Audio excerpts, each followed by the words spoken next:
될 수 있기를 주님의 이름으로 축원합니다. 저는 오늘 복음을 부끄러워하지 마십시오, 이런 제목으로 하나님의 말씀을 증거하도록 하겠습니다. 오늘은 종려주일입니다. 예수님께서는 하나님의 약속대로 이 땅에 오셔서 인류의 구원을 위해 철저히 순종하며 죽음의 길을 뚜벅뚜벅 걸어가시는 마지막 주간을 시작하는 날입니다. 고난주일이라고도 합니다. 그래서 오늘은 성찬식도 당연히 해야 됩니다. 그런데 성찬식을 못하지만 여러분 꼭 성찬식을 한다라는 생각으로 주님이 기념하라 하셨으니 우리 기념하면서 예배 드릴 수 있기를 바랍니다. 코로나 확진 때문에, 위생 문제 때문에 우리가 3년 동안 이 성찬을 하지 못하는데, 성찬은 성경에서 보게 되면 너무나도 중요한 부분이라 제가 잠깐 설명해 드리고 말씀을 이어가도록 하겠습니다. 예수님이 십자가에 달리기 전, 또 예수님이 잡히시기 전 마지막 밤, 예수님께서는 제자들과 성찬식을 하십니다. 그때의 성경 구절을 보면 이런 말씀이 있어요. 누가복음 22장 14절 15절인데, 때가 이름에 예수께서 사도들과 함께 앉으사 이르시되 내가 고난을 받기 전에 너희와 함께 이 유월절 먹기를 원하였노라. 고난 받기 전에 내가 너희들과 함께 음식을 나누는 성찬을 하기를 원했다라는 거예요. 그런데 여러분, 이 상황이 어떤 상황이냐면, 잠시 후면 가룟 유다에 의해서 예수님이 팔림을 받습니다. 베드로는 수제자이면서 3번을 예수님을 부인하는 일이 일어납니다. 예루살렘에 입성하실 때에 호산나 호산나 다윗의 자손하며 찬양하고 외쳤던 많은 무리들이 있었는데, 그 무리들도 예수님을 배반합니다. 그래서 여러분, 성찬은 배반자들을 주님께서 알면서도 그 배반자들과 함께 하는 것이 성찬입니다. 주님이 앞에 가룟 유다가 있습니다. 베드로가 있습니다. 수많은 사람들이 예수님을 다 부인할 것이고 배반할 것인데, 그를 앞에 두고 성찬을 한 그 예수님의 마음을 생각해 보십시오. 그러면서 예수님이 하신 말씀이 떡을 가져 감사하며 말씀을 합니다. 이것은 너희를 위하여 주는 내 몸이니 너희가 이를 행하여 나를 기념하라. 성찬을 하면서 포도주를 떼고 포도주를 나누고 떡을 떼면서 성찬하면서 나를 기억해라. 무슨 얘기입니까? 너희가 나를 배반할 수밖에 없었던 것을 기억해라, 이것입니다. 2000년 전에 베드로와 2000년 전에 가룟 유다와 2000년 전의 무리와 우리와 무슨 상관이 있겠습니까? 그 당시에 모든 사람들이 예수님을 배반했습니다. 한 사람도 예수님께 고침을 받고 병도 낫고 진리를 듣고 그토록 은혜를 받았음에도 불구하고 예수님이 십자가를 지고 운명하시기까지 그 누구도 나서서 예수님을 변론하는 사람이 한 사람도 없었습니다. 예수님은 죽을 죄를 지으신 분이 아니라고, 저분은 메시아라고 외쳤던 사람이 한 사람도 없습니다. 오직 홀로 예수님만이 십자가에서 외롭게 죽으셨습니다. 하나님께 외면을 당하셨습니다. 그 시대의 사람들이나 오늘 저와 여러분이나 거반 다를 바가 뭐 있겠습니까? 그래서 인류 역사상 가장 지우고 싶은 날이 뭐냐? 예수님을 다 부인하려고 했던 그 성찬 그 밤. 그 밤은 인류는 지우고 싶은 것입니다. 그런데 그 모든 인생들을 품으시고 예수님은 십자가를 지시면서 내가 다 이루었다. 내가 대속해 주다. 너희들의 죄를, 너희들의 배반을 내가 다 안다. 너희의 죄 짊어지고 내가 죽을게. 누구든지 하나님의 섭리와 역사 속에 이 땅에 온 나를 믿기만 해라. 그러면 구원을 얻을 것이다. 그러니까 성찬식은 내가 예수님을 배반했습니다.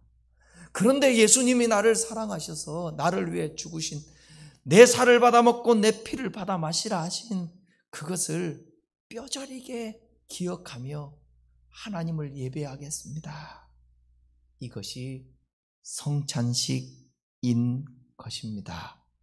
그 마음 가지고 오늘 주님 앞에 나 배반자인데 그래도 용납해 주시고 구원해 주셔서 감사합니다.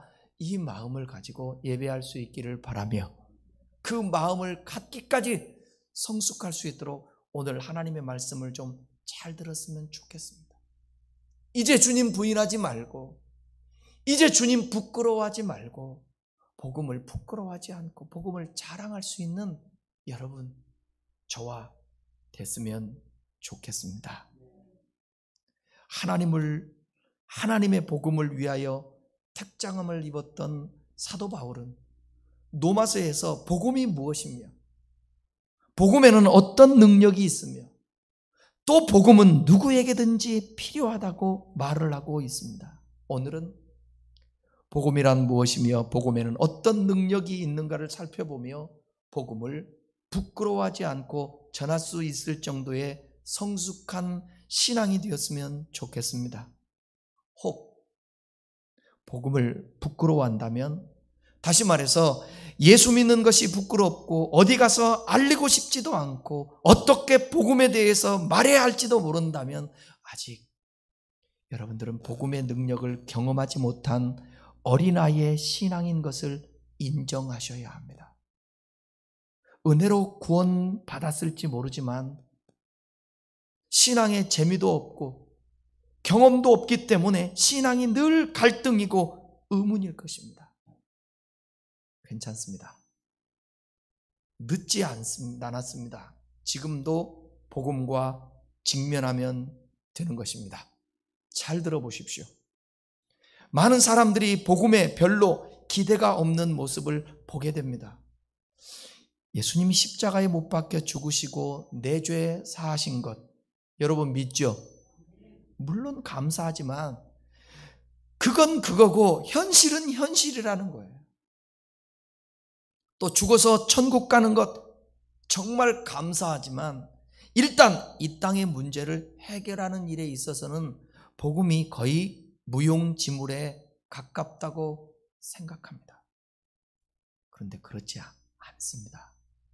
그리스도인들은 바로 복음에서 답을 찾고 복음에서 답을 발견해야 하는 사람들입니다. 복음에 부딪힌 사람들은 삶이 변화됩니다. 복음에 부딪힌 사람들은 어떤 상황 속에서도 감사할 수 있습니다. 평안할 수 있습니다. 기뻐할 수 있습니다. 우리가 이 땅에서 하나님의 자녀로 사는데 필요한 모든 대답이 복음에 다 들어있습니다. 물론 그 대답이 우리의 생각과는 많이 다를 수 있습니다. 우리의 생각과 하나님의 생각은 다르기 때문에 그렇습니다. 하지만 하나님은 우리를 설득하십니다. 우리가 원하는 방식이 아니라 그분이 마련하신 복음이 답이라고 우리를 계속 설득하십니다. 그러므로 우리는 하나님께 설득을 당해야 합니다. 설득될 필요가 있습니다. 설득되면 납득할 수 있고 납득이 되면 믿음으로 따라갈 수 있기 때문에 그렇습니다. 로마서 1장은 바울이 로마 교회에 보낸 편지의 서두입니다. 로마 교회는요, 바울이 세운 교회가 아니라 성경에는 기록되지 않았지만 무명의 그리스도인들이 세운 교회입니다. 그럼에도 불구하고 이 로마 교회는 믿음이 알려진 교회입니다. 8절에서 바울은 로마서 1장 8절에서 바울은 이렇게 말합니다. 함께 보겠습니다. 먼저 내가 예수 그리스도로 말미암아 너희 모든 사람에 관하여 내 하나님께 감사함은 너희 믿음이 온 세상에 전파됨이로다. 온 세상에 전파될 정도의 믿음은 그냥 믿음이 아닙니다. 로마 교회는 다른 교회의 본이 될 만큼 매우 신실한 믿음을 가진 교회였습니다. 하지만 바울은 그런 로마 교회에게 이렇게 말을 합니다. 11절을 보겠습니다. 내가 너희 보기를 간절히 원하는 것은 어떤 신령한 은사를 너희에게 나누어 주어 너희를 견고하게 하려 함이니. 바울은 내가 너희에게 어떤 신령한 은사를 나누어 주고 싶다 그렇게 말합니다. 믿음이 있는 교회인데 신령한 은혜를 주고 싶다라는 거예요. 그렇다면 이 신령한 은혜가 뭔가를 우리가 질문해 봐야 되지 않겠습니까? 이 신령한 은혜가 교회를 견고케 하니까요. 그럼 또 더 쉽게 말하면 여러분, 이 신령한 은혜가 있어야 여러분들의 신앙이 견고할 수 있습니다. 그 신앙이 견고해야 어떤 상황에도 흔들리지 않고 뚜벅뚜벅 달려갈 길을 갈 수가 있고 믿음을 지키고 선한 싸움을 싸울 수 있게 되는 것입니다. 그렇다면 그 신령한 은사가 무엇인지 한번 보겠습니다. 은사가 무엇인가? 흔히 우리는 어떤 종류의 특별한 재능이나 탤런트, 능력을 은사라고 부릅니다. 예언하는 것, 방언하는 것, 신유의 은사를 베푸는 것, 이런 것들을 은사라고 보통 말하는데 실제로 성경에서도 은사가 그런 의미로 많이 사용되기도 했습니다. 그러나 은사로 번역되는 단어가 뭐냐? 카리스마입니다. 카리스마. 이 카리스마인데, 카리스마는 은혜를 뜻하는 카리스와 결과를 뜻하는 전미사 마의 합성어입니다. 따라서 카리스마는 은혜로 주어진 선물이라는 그런 뜻을 갖고 있습니다. 그래서 성경에서 은사가 가리키는 대상은 매우 다양합니다. 그것이 은혜로 주어지는 선물이라면 모두 다 은사라고 부를 수가 있습니다. 예를 들어 어떤 문맥에서는 은사를 구원으로 의미합니다. 하나님의 은사와 부르심에 후회하심이 없다. 로마서 11장 29절. 여기서 은사는 재능이 아니라 구원을 뜻합니다. 또 어떤 문맥에서는 영생을 의미하는데 로마서 6장 23절 보시면 여러분, 죄의 싹은 사망이요 하나님의 은사는 그리스도 예수 우리 주 안에 있는 영생이니라. 그러니까 여기서 은사를 뭐라고 얘기하고 있습니까? 영생이라고 말하고 있습니다. 그러니까 은사를 무조건 재능으로 해석할 것이 아니라 성경을 보면서 문맥을 통해서 그 의미를 파악해야 된다는 거죠. 그렇다면 오늘 로마서 1장 11절의 문맥에서 바울이 전해주고 싶어하는 신령한 은사가 무엇인가? 그것은 15절에서 문맥상 답을 하고 있습니다. 로마서 1장 15절입니다. 그러므로 나는 할 수 있는 대로 로마에 있는 너희에게도 복음 전하기를 원하노라. 안 선생님 성경 안 떠요?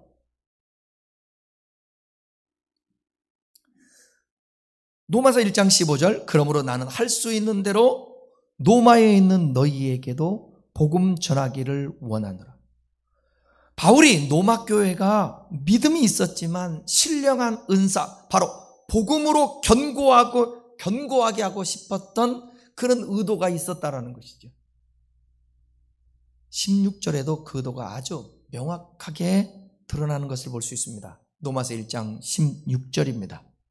내가 복음을 부끄러워하지 아니하노니 이 복음은 모든 믿는 자에게 구원을 주시는 하나님의 능력이 됨이라. 먼저는 유대인에게요, 그리고 헬라인에게로다. 여기서부터는 여러분 잘 설명을 들으셔야 돼요. 그렇다면 복음이라는 것은 무엇인가에 대해서 살펴보겠습니다. 복음은 모든 믿는 자에게 구원을 주시는 하나님의 능력이라 했습니다. 오스트리아의 병리학자 카를 란트 슈타인이라는 사람이 있는데, 이분이 사람의 혈액형을 발견하고 수혈 방법을 확립함으로써 노벨상을 받게 되었습니다. 1901년 그가 혈액형을 발견하기 전까지는 사람들이 혈액형을 몰랐습니다. 혈액형과 관계없이 임의로 수혈을 하다가 죽음에 이르는 일도 많았습니다. 어쩌다가 혈액형이 맞으면 생명을 건졌지만 그렇지 않을 때는 혈액이 응고되어 생명을 잃게 되었습니다. 그럼에도 불구하고 혈액형을 발견함으로써 수혈을 통해 수많은 생명을 구하게 되었습니다. 그가 확립한 수혈은 사람에게 생명을 주는 능력이었습니다. 하지만 사람에게 생명을 주는 수혈이었지만 그 사람의 영혼은 구원할 수가 없었습니다. 다만 이 땅에서 생명을 연장할 뿐이었습니다. 그런데 복음은 어떠합니까? 복음은 영원한 생명과 구원을 주시는 하나님의 능력이라는 것입니다. 설명해 드리겠습니다. 복음에 해당하는, 이 복음이라는 뜻, 복음에 해당하는 유앙겔리오는 좋다라는 뜻이 있는 유와, 소식이란 뜻의 앙겔리온의 합성으로 유래한 좋은 소식이란 문자적 의미를 지닙니다. 그러니까 복음은 성경, 곧 구약에 이미 약속된 이것이 이루어지게 되면 아주 기쁜 소식, 좋은 소식, 유한겔리온이라는 것입니다. 로마서 1장 2절을 보십시다. 복음은 하나님이 선지자들을 통하여 그의 아들에 관하여 성경에 미리 약속하신 것이라. 그러니까 복음은요, 갑자기 생겨나거나 인위적으로 만들어진 것이 아니라 창세전부터, 구약시대부터 하나님의 계획 가운데 있었던 것이에요. 옛 언약은 복음을 문자 가운데 품고 있다가, 구약성경 복음을 문자적으로 품고 있다가 때가 되었을 때 한 어린 아기로 이 땅에 오셔서 기쁨의 소식을 증거하셨습니다. 흑암에 앉은 백성들에게 빛으로 오셔서 그들을 그 어둠에서 건져내셨습니다. 인류를 구원하시기 위해서 예수님이 이 땅에 아기로 오셨다라는 거죠. 이게 기쁜 소식입니다. 당시 로마 제국에서 유앙겔리온이라는 이 단어는 언제 썼냐면 황제의 아들이 태어날 때 선포됐던 단어입니다. 그리고 전쟁에서 싸움 가운데 이기잖아요. 승리했잖아요. 기쁜 소식이에요. 그러면 전쟁에서 승리했다고 그 전보를 알리러 오는 사람이 말을 타고 빨리 오면서 외쳤던 말, 유앙겔리온, 유앙겔리온. 전쟁에서 승리했다는 거. 황제의 아들이 났다. 유앙겔리온, 유앙겔리온. 하지만 실상은 세상에 황제의 아들이 태어난 것은 오히려 수많은 사람들에게 재앙이었습니다. 로마의 황제의 아들이 태어난 것은 당시 사람들에게 있어서 재앙이었어요. 그러므로 이 세상의 진정한 유앙겔리온은, 즉 기쁨의 소식은 모든 자에게 생명과 평화를 주시는 예수 그리스도의 탄생인 것입니다. 오늘 본문에서는 복음을 하나님의 의가 나타났다고 말하고 있습니다. 설명해 드리겠는데 잘 좀 들어보십시오. 사실 하나님의 의를 한마디로 정의한다라는 것은 결코 쉽지 않습니다. 2000년 동안 학자들이 각각 분분하게 해석하기 때문에 그렇습니다.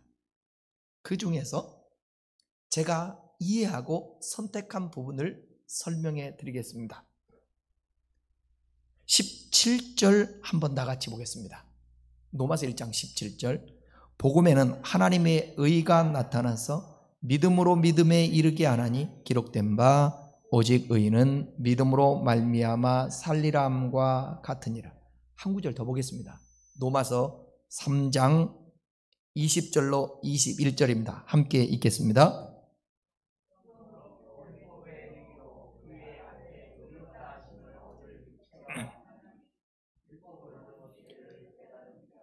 이제는 율법 위에 하나님의 한 의가 나타났으니 율법과 선지자들에게 증거를 한 것이라. 17절과 로마서 3장 21절에 공통적으로 등장하는 단어가 뭐냐? 하나님의 의가 나타났다는 거예요. 근데 복음에는 하나님의 의가 나타났다. 복음이 하나님의 의가 나타난 거예요. 복음에는 하나님의 의가 나타났다고 하는데, 여기 나타났다라는 이 단어는 뭐냐면 아포칼립토라는 단어인데, 다른 성경에서는 계시하다 이렇게 번역됐습니다. 계시가 뭡니까? 감추어진 비밀을 밝히 드러내어 알려주는 것, 이것을 계시라고 말을 합니다. 따라서 복음에 하나님의 의가 나타났다는 것은 복음을 통해 하나님의 의가 밝히 드러나 알려진다, 이렇게 이해할 수 있겠습니다. 그렇다면 이제 중요한 것은 뭐냐? 대체 하나님의 의가 뭐냐는 거예요. 하나님의 의를 알아야 복음을 알 수가 있습니다. 여기서 하나님의 의라고 할 때 의라는 쓴 단어는 디카요 수네라는 단어입니다. 이 단어는 법정에서 썼던 용어인데, 죄가 당신은 없는 자입니다, 의로운 자입니다, 이렇게 판결을 받을 때에 디카요 수네라는 의라는 단어를 썼습니다. 그런데 하나님께 대하여 쓰일 때에는 더 큰 의미를 가지고 있는 것을 볼 수 있는데, 즉 이 하나님의 의가 나타났다, 여기서 의라는 뜻은 뭐냐면 하나님의 의무를 이행하는 신실하심. 여기서 의가 나타났다는 것은 하나님의 신실하심이 드러났다는 것입니다. 다시 풀어서 말씀드리면, 율법으로 행위로 의로워질 수 없는 인간을 하나님의 약속대로 예수님을 통하여 의롭게 하시겠다고 하나님이 이 일을 행하신 것입니다. 이게 의입니다. 하나님은 당신이 하신 언약은 꼭 이행하십니다. 이것을 하나님의 신실하심이라고 말합니다. 하나님을 믿고 순종하는 자들에게는 구원을 주시고, 이 성경에 나온 말씀들이에요. 다 끝까지 믿지 않고 불순종하는 자들에게는 심판을 하시겠다고 약속하신 말씀을 지키셔야 하나님은 의로우신 분입니다. 내가 심판할 거야, 심판해야 의로우신 분입니다. 내가 구원할 거야, 구원해야 의로우신 분입니다. 만약 이 말씀을 지키지 아니하시면 하나님은 의로우신 신실하신 분이 아니십니다.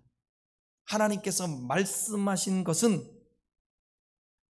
반드시 지키시는데, 하나님의 의를 발동시켜 심판하셔야 하는데요, 율법대로 만약에 심판하신다면 이 세상에, 왜?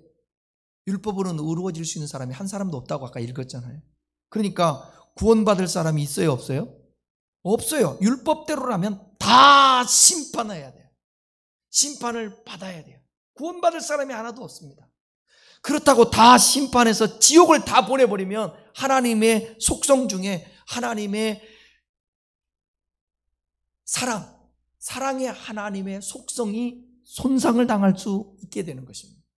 그래서 하나님의 의가 손상되지 않는 방법으로 하나님의 공의를 드러내기 위해 예수님을 이 땅에 보내주시고, 죄인들이 받아야 할 심판을 당신의 아들 예수 그리스도에게 대신하게 된 것입니다.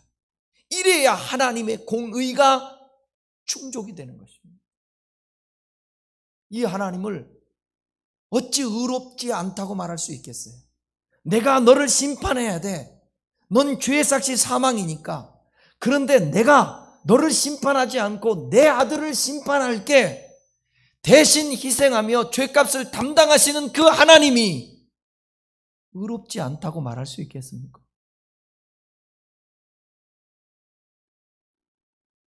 그래서 하나님의 의가 손상되지 않는 방법으로 하나님의 공의를 드러내기 위해 예수님을 이 땅에 보내주시고 죄인들이 받아야 할 심판을 당신의 아들 예수 그리스도께 대신 담당케 했다라는 거예요.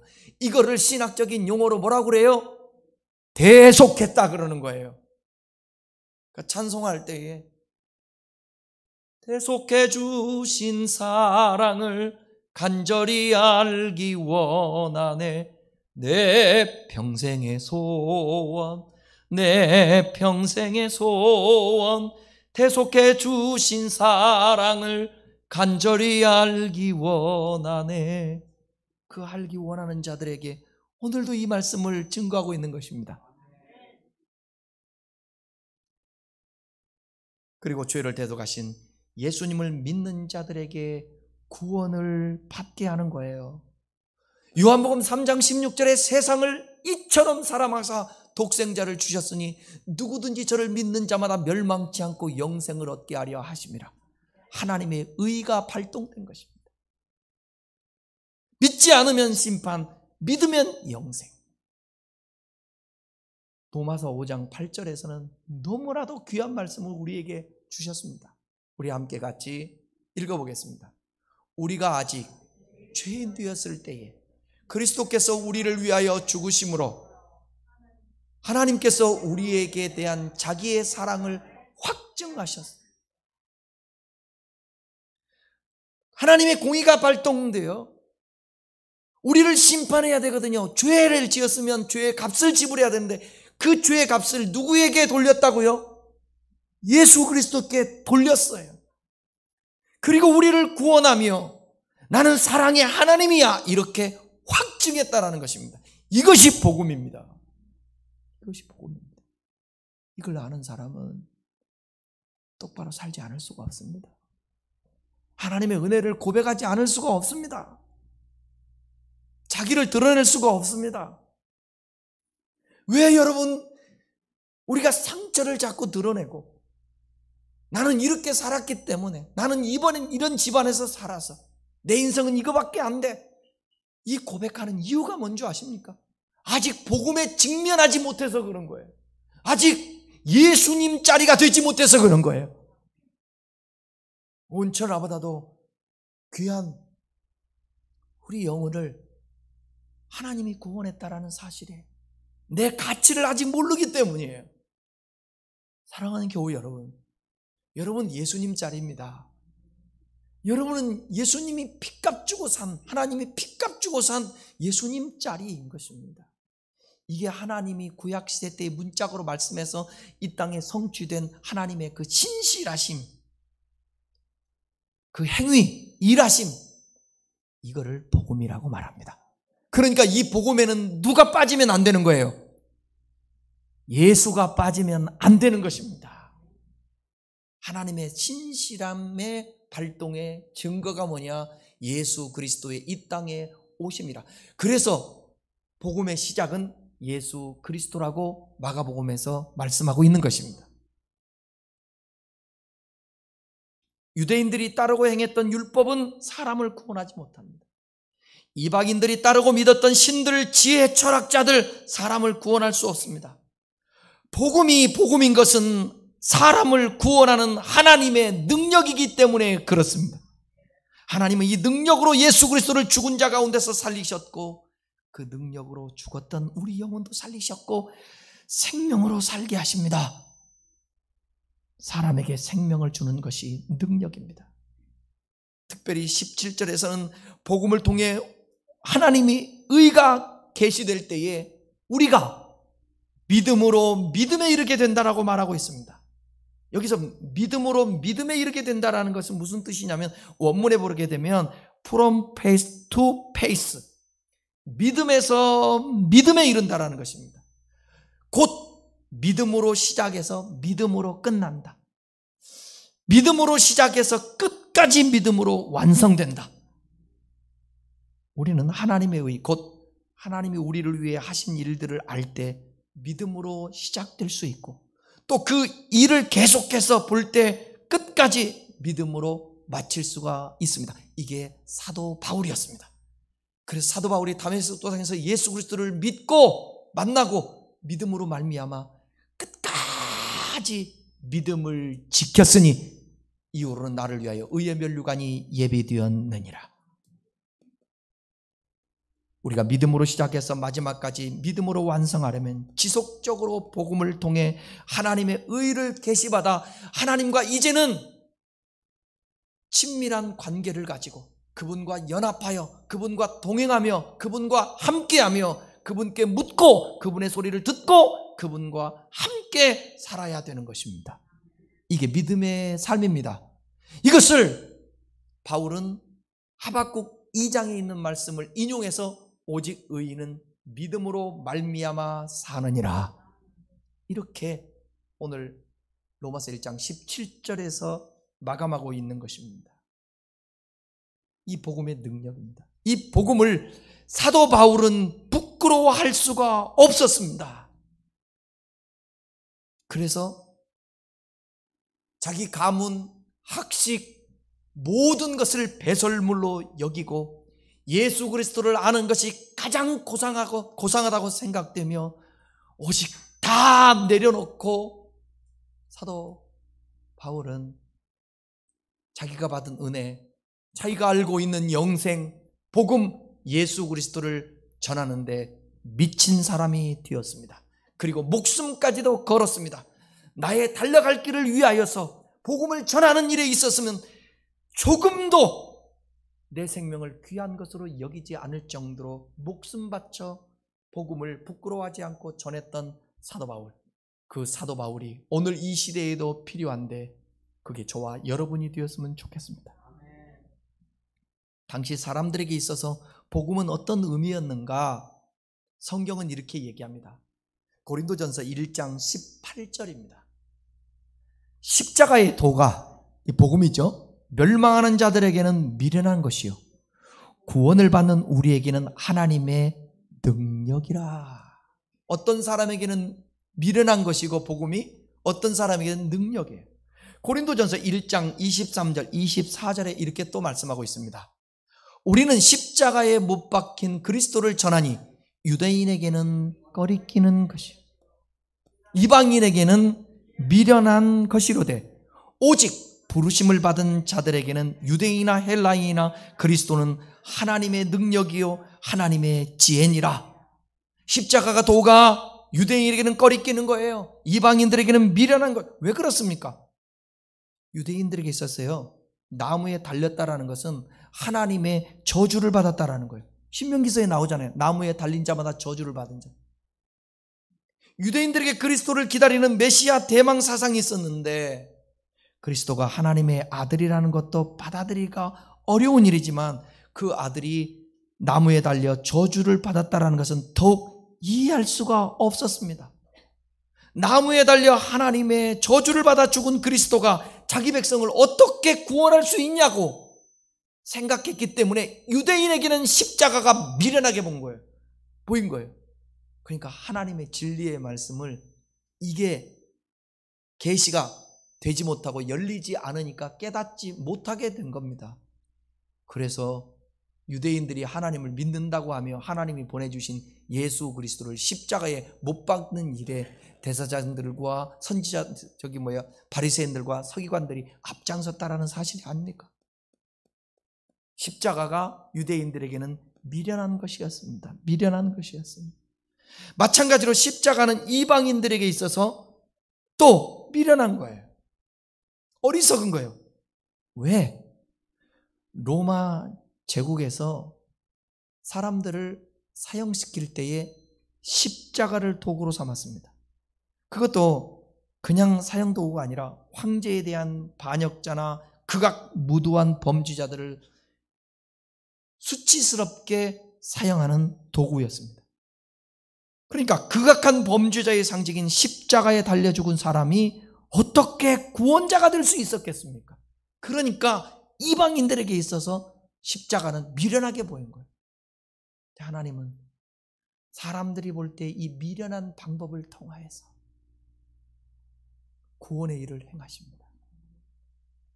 저도 이해하지 못할 때, 신앙이 어릴 때에는 왜 하나님이 이렇게 행하셨을까?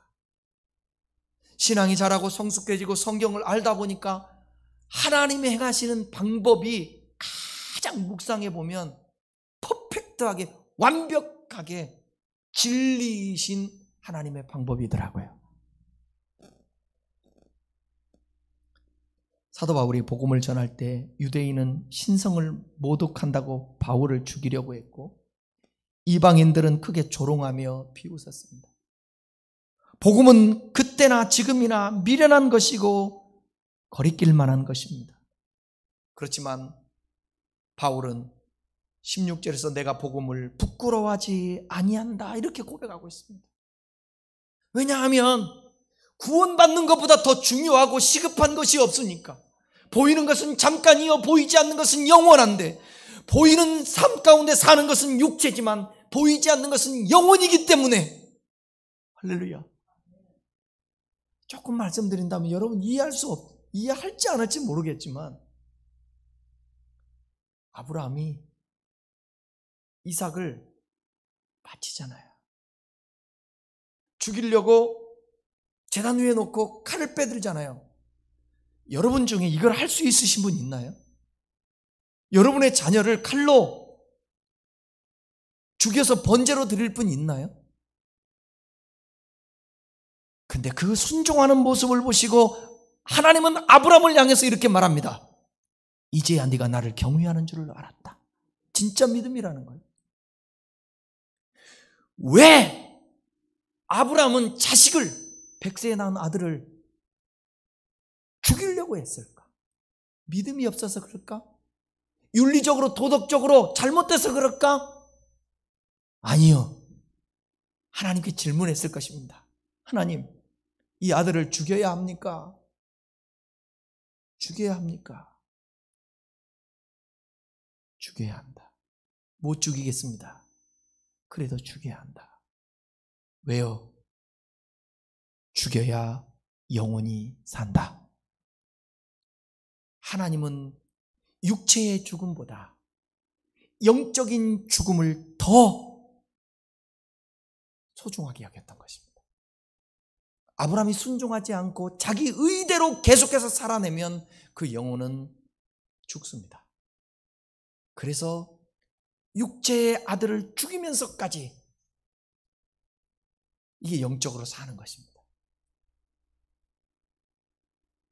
살리는 것은 영이니 육은 무익하니라. 내가 너에게 이른 말이 영이요 생명이니라. 여러분의 육체보다 더 중요한 게 영혼입니다. 하나님은 그 영적으로 순종하러 영으로 살려고 하는 그 아브라함에게 그 아들을 받지 않습니다. 죽이지 않습니다. 이게 믿음입니다. 여러분 영을 위해서 삽니까? 육을 위해서 삽니까? 육신의 삶은 잠깐입니다. 지난주 설교 들어보셨죠? 잠깐과 영원함. 사도 바울은 이 영원한 것을 알고 영적인 것을 알았기 때문에 복음만이 영혼을 살릴 수 있다는 것을 알았기 때문에 그는 예수 그리스도 복음, 이 복음을 증거하지 않을 수가 없었습니다. 부끄러운 것이 아니라 사도 바울은 자랑이라고 했습니다. 십자가가 자랑이라고. 여러분, 오늘 이후부터 저는 여러분들에게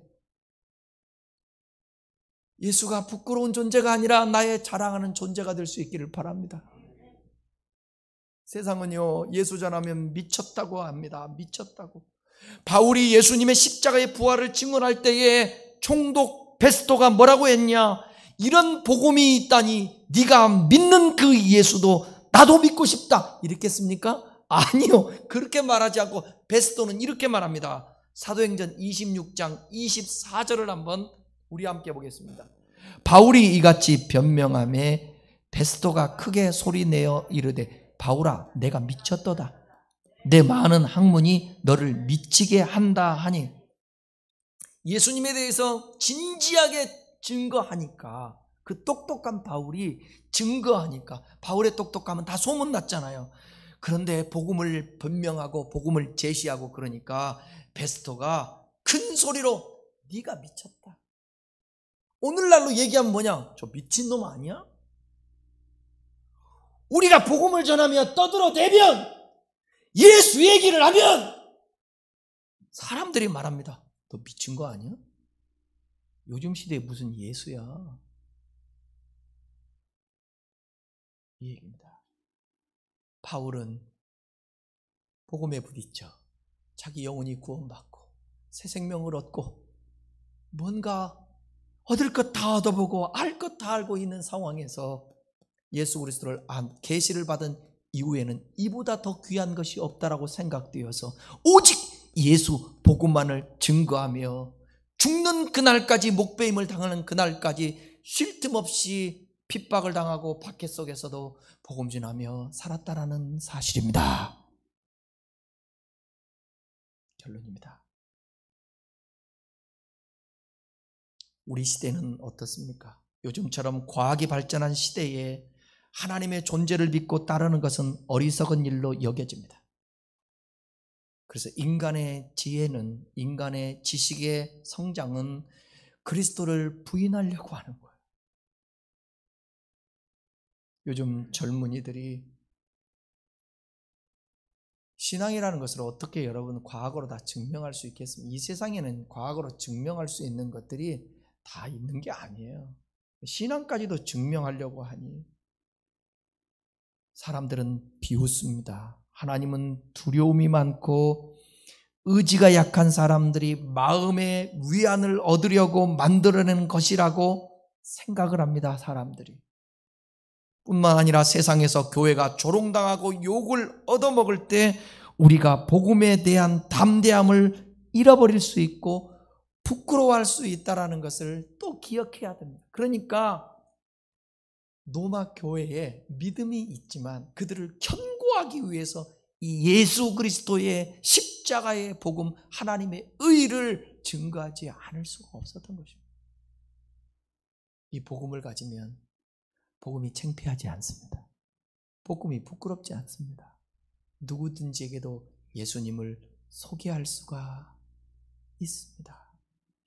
복음과 맞닥뜨리고 복음에 적용되지 않는 사람의 삶을 통하여 한국교회의 목회자와 교회와 성도들이 비판을 받고 욕을 먹고 그러다 보니까 오늘 어디 가서 목사라고 말하기도 힘들고 예수 믿는다고 말하기도 힘듭니다. 그러나 그럼에도 불구하고 여러분들의 삶이 복음으로 말미암아 점령당하고 그 말씀으로 순종하고 말씀으로 기뻐하고 말씀으로 감사하며 살아낼 때에 그것은 복음의 능력이 있기 때문에 여러분을 별과 같이 빛나게 할 것이고 여러분이 전하는 말과 삶을 통하여 수많은 사람들이 옳은 대로 돌아오는 역사가 있을 것입니다. 복음은 부끄러운 것이 아니라 하나님의 능력입니다. 이 복음의 능력을 위하여 계속 귀를 기울이시고 하나님 말씀을 읽고 듣고 묵상하고 하나님께 대면할 수 있는 여러분 될 수 있기를 바랍니다. 마지막 결론에 요즘 제가 키에르 실존주의 철학자 덴마크의 키에르 케고르의 책도 오늘 아침에 제가 받았고 아직 읽지는 못했는데 서너 권을 더 주문해서 오늘 도착할 건데 그분이 하는 말씀이에요. 우리 각자 신앙인들은 주님과 직접 대면해야 된다고. 여러분 하나님을 대면할 때 함께도 있지만 여러분 자신이 거울 앞에 선 것처럼 하나님 앞에 서야 합니다. 그리고 소리 지르면서 떠들어대는 기도도 필요하지만 조용히 그 앞에서 자신의 모습을 하나님 앞에 비춰보시고 나의 실상을 발견할 때 복음의 필요성을 알고 주님께 무릎을 꿇게 되고 그의 은혜를 받게 되고 그러므로 인하여 내 삶이 바뀌어질 수 있는 것입니다. 그런 은혜가 이 부족한 저와 여러분들에게도 충만하시기를 주님의 이름으로 축원합니다. 기도하겠습니다.